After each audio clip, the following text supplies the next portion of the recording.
Dia adalah satu-satunya yang makan hidangan enak di meja ini. Setelah Xiaoqi selesai makan, tapi ayahku membawanya ke pegunungan yang jauh. Datang ke gua di mana saya tidak tahu di mana. Tangisan Xiaoqi sepertinya menunjukkan sesuatu. Ayah akan meninggalkan Xiaoqi di gua ini. Karena keluarga memiliki populasi yang besar. Tidak dapat mendukung begitu banyak orang lagi. Dia hanya bisa membuang anak ini dengan tubuh lumpuh.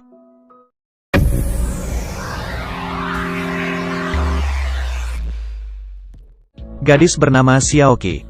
Tinggal di desa pegunungan kecil sejak kecil. Apakah anak bungsu dari 7 bersaudara dalam keluarga, menderita gangguan penglihatan bawaan? Di matanya, seluruh dunia kabur. Saat teman lain sedang bermain, dia hanya bisa berbaring di samping dengan tali sapi sebagai teman. Sore hari, Xiaoqi akan pulang dengan ternak seperti biasa.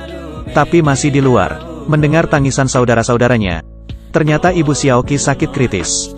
Tunggu Xiaoqi masuk ke rumah. Ibu duduk di samping tempat tidur. Dia mengatakan kepada ayah untuk merawat Xiaoqi dengan baik. Bagaimanapun, mereka adalah putri mereka. Ibu juga menyuruh anak-anak lain untuk membantu Xiaoqi. Dia yang termuda. Ibu benar-benar khawatir tentang Xiaoqi. Tidak butuh waktu lama, ibu yang paling mencintai Xiaoqi meninggal. Saat ibu meninggal, Xiaoqi masih menggembalakan ternak di ladang. Dia ingin pulang tapi tidak berani kembali. Hanya bisa menangis di lapangan. Dalam 3 bulan setelah ibu pergi, belum ada setetes hujan di langit. Pada dasarnya tidak ada panen makanan di ladang. Ini membuat beban keluarga semakin parah. Dan kedamaian di hati Xiaoqi, dengan cuaca yang tidak normal, menjadi semakin tidak nyaman. Hari ini Xiaoqi bertemu dengan sekelompok anak-anak saat menggembalakan ternak. Mereka mengirimkan sepotong semangka ke Xiaoqi, dan melemparkan kulit semangka yang sudah jadi ke kaki Xiaoqi. Xiaoqi yang tidak diketahui sedang memegang semangka. Dia pasti sudah memakannya tanpa ragu. Dan melihat bibi yang berantakan di ladang melon. Sambil memaki sambil mencari pencuri yang mencuri watermelon. Saya melihat Xiaoqi makan semangka. Bibi mengira Xiaoqi mencuri semangka. Mau tak mau dia meraih Xiaoqi dengan kedua tangan. Tidak peduli bagaimana Xiaoqi berteriak untuk menjelaskan, itu tidak berguna. Xiaoqi diseret sampai ke rumah seperti ini. Bibi menunjuk Xiaoqi dan memarahi sang huai. Ayah duduk di sebelah. Dia merokok dan merokok tanpa bergerak. Setelah mendengarkan saudara laki-laki saya yang kedua, dia merasa telah kehilangan wajah keluarganya. Ambil tongkat kayu bakar di tanah. Ini hanya putaran pemukulan terhadap Xiaoqi. Kakak laki-laki tertua menatapnya dan wajahnya berkedut. Ini seperti mengalahkan diri sendiri. Ayah masih merokok sendiri. Tidak tahu berapa lama waktu yang dibutuhkan. Xiaoqi, yang terbangun dari tanah, menemukan bahwa langit gelap. Dia terhuyung-huyung dan bersiap untuk memasuki rumah. Tapi ternyata pintunya tertutup. Dia hanya bisa menghabiskan malam di bullpen. Di dalam mimpi, ayah akan memeluk Xiaoqi ketika dia kembali dari kerja. Kakakku juga akan mencubit wajah Xiaoqi untuk menggodanya. Sebuah keluarga yang bahagia.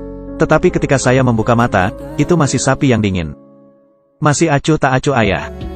Ayah mengambil Xiaoqi dan berkata bahwa dia tidak akan menggembala sapi hari ini. Bawa dia ke meja yang penuh dengan makanan enak. Kakak dan adik tidak akan merampoknya hari ini. Dia adalah satu-satunya yang makan hidangan enak di meja ini. Setelah Xiaoqi selesai makan, tapi ayahku membawanya ke pegunungan yang jauh. Datang ke gua di mana saya tidak tahu di mana. Tangisan Xiaoqi sepertinya menunjukkan sesuatu. Ayah akan meninggalkan Xiaoqi di gua ini. Karena keluarga memiliki populasi yang besar. Tidak dapat mendukung begitu banyak orang lagi. Dia hanya bisa membuang anak ini dengan tubuh lumpuh. Tidak peduli seberapa Xiaoqi menangis. Ayah masih dengan tegas melepaskan tangan Xiaoqi. Berjalan di luar gua. Xiaoqi ingin menyusul. Tapi cahaya di gua itu redup. Xiaoqi tidak bisa melihat dengan jelas sama sekali. Dia hanya bisa berdiri dengan putus asa dan menangis dengan keras. Pada saat ini, jeritan Qimei membuat Xiaoqi merasakan harapan. Ternyata kakak laki-laki yang tidak mengkhawatirkan Xiaoqi. Dia mengikuti ayah ke gua ini. Mereka berpelukan dan menangis.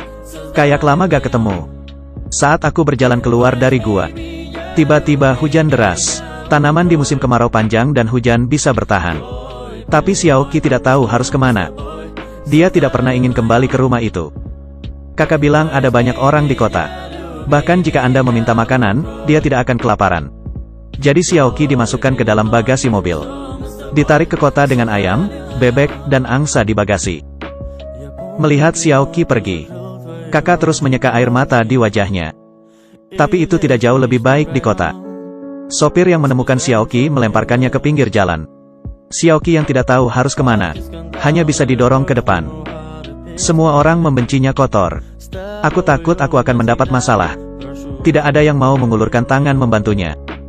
Xiaoqi hanya bisa meraba-raba ke depan sendiri. Berjalan dari siang ke malam. Ada seorang gadis kecil yang ingin memberi makan Xiao kecil yang lapar. Tapi dia dihentikan oleh ibunya. Pasangan di sebelah dia hanya akan berdiri. Xiaoqi diusir oleh bosnya. Dia sekali lagi memulai perjalanan sendirian. Berjalan ke pintu KTV. Saya baru saja bertemu dengan seorang paman yang keluar. Paman tidak tahu itu baik. Dia masih mabuk dan memberi Xiaoqi 200 yuan. Tapi uang itu belum ada di tangan Xiaoqi. Diculik oleh seorang wanita. Adegan ini dilihat oleh seorang pria tidak jauh. Dia menyusul Xiaoqi. Membawa Xiaoqi ke kediamannya. Memberi Xiaoqi semangkuk nasi. Dia juga mengatakan bahwa dia akan memberi makan Xiaoqi Fan setiap hari. Tapi pria ini bukan orang baik.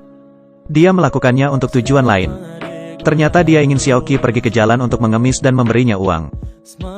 Tetapi pada akhirnya saya tidak mendapatkan 1 sen pun.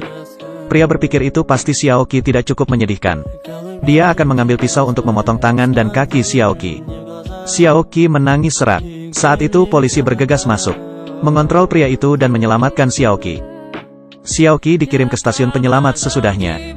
Dalam waktu singkat di stasiun penyelamatan, Xiaoqi merasakan kehangatan dan cinta dari dunia. Kemudian Xiaoqi diadopsi oleh Bibi Li, dan membawanya ke negara yang jauh. Selama hari-hari bersama Bibi Li, Xiaoqi tampaknya telah kembali ke ibunya. Bibi Li merawat Xiaoqi dengan baik. Belikan mainannya yang lucu, tas sekolah merah muda, dan makanan ringan favorit Xiaoqi. Saya juga mengajari Xiaoqi membaca, menulis, dan musik. Biarkan Xiaoqi merasakan kehangatan rumah lagi. Kemudian, Bibi Li mengirim Xiaoqi ke rombongan seni. Meskipun Tuhan telah mengambil penglihatan Xiaoqi, akan tetapi, Xiaoqi juga memiliki nilai kehidupan yang dapat dicapai. Itu adalah musik. Sayang sekali sejak itu, Xiaoqi tidak pernah melihat Bibi Li lagi. Ketika dia tumbuh, Xiaoqi menjadi anggota utama rombongan seni. Tampil di luar bersama rombongan seni sepanjang tahun. Setiap kali pertunjukan berakhir, dia membungkuk kepada penonton. Tepuk tangan meriah dari penonton adalah kebahagiaan yang dibawa Xiaoqi. Meskipun Xiaoqi tidak bisa melihat, tapi dia benar-benar bisa merasakannya. Hidup dijamin. Hari ini, Xiaoqi menerima surat dari Bibi Li.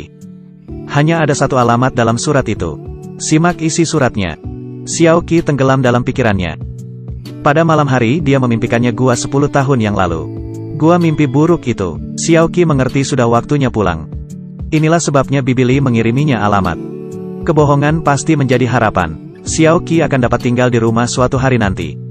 Bagaimanapun, itu adalah rumah Xiaoqi. Memulai perjalanan pulang. Semuanya masih begitu akrab. Adegan ketika saya masih muda masih sangat jelas. Xiaoqi meraba-raba dan datang ke kuburan. Berlututlah dengan kaki dan menangis. Ini kuburan ibunya. Penduduk desa yang melihat pemandangan ini juga datang. Seorang pria di kerumunan bernama Qimei. Qimei.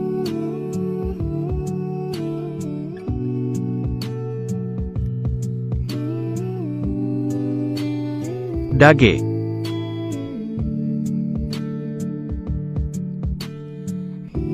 Mereka berdua berpelukan dan menangis lagi. Ternyata kakak tertuanya pergi ke kota untuk mencari Xiaoqi. Hanya tidak menemukannya. Sejak itu, tidak ada keberadaan Xiaoqi. Xiaoqi berterima kasih padanya karena telah menyelamatkannya dari gua. Dan ayah Xiaoqi melihat jauh dan tidak berani mendekat. Kakak laki-laki membantu Xiaoqi berjalan pulang bersama. Ayah dengan berlinang air mata mengikuti dengan diam-diam. Xiaoqi akhirnya bertemu dengan beberapa saudara laki-laki dan perempuan. Hanya ayah yang terlambat. Meskipun aku telah ditinggalkan, Xiaoqi, aku masih tidak bisa menahan tangis di bahu ayahku. Ayah masih berkata dengan dingin seperti sebelumnya. Baru kembali. Tapi Xiaoqi, aku masih bisa merasakan suara isak tangis ayahku. Dan bau asap tanah yang familiar. Setelah 16 tahun, Xiaoqi akhirnya kembali ke rumahnya di mana dia telah hilang selama bertahun-tahun. Dia tidak menyalahkan ayahnya saat itu. Pahami lingkungan saat itu. Beritahu Xiaoqi tentang kehidupan mengemis tahun itu. Tidak ada moralitas. Tapi keesokan harinya, Xiaoqi masih memutuskan untuk pergi. Karena dia ingin menggunakan waktu yang tersisa. terus menyadari nilai mereka dalam hidup.